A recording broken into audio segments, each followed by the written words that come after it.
Renewable energy is a key driver in our move towards net zero globally. We've seen massive uptake of renewable energy projects across the world. We're seeing onshore wind and solar projects that enable the decommissioning of existing fossil fuel plants. Because of the scale of the renewable energy projects being built, they are having massive carbon impact by avoiding millions of tons of CO2 being emitted.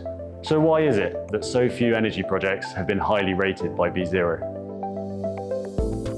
We assess three main risk factors. Energy projects generally have pretty strong carbon accounting and we see very little risk with permanence, but the additionality is where we see the biggest risk with energy projects. Because energy projects get an additional form of revenue from the energy they sell to the grid, it means that carbon finance isn't the only source of income. And often it's a very small percentage because of the amount that they can sell the electricity for. And in those cases, the additionality argument is fairly weak because they're making a lot of money aside from the carbon finance income. We've rated over 150 projects in the energy sector across wind, solar, hydroelectric and geothermal, and across other subsectors as well. The general trend is that they are rated towards the lower end of our spectrum of ratings, primarily because of the additionality risks.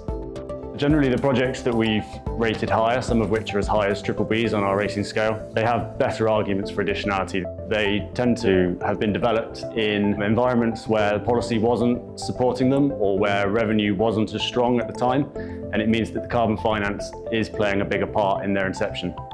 The team at BeZero brings a wealth of experience from across multiple sectors, energy, waste, industrials, that we can apply to rating energy projects. The exciting element of carbon finance within the energy sector is its ability to drive the uptake of new and novel technologies. In the case of the early retirement of coal-fired power stations, carbon finance can offer the opportunity to bring these plants offline far earlier than they otherwise would have. There's new methodologies that are being developed, looking at new technologies which perhaps won't have the same issues around additionality that we've seen with energy projects in the past, and that's an exciting thing to look forward to.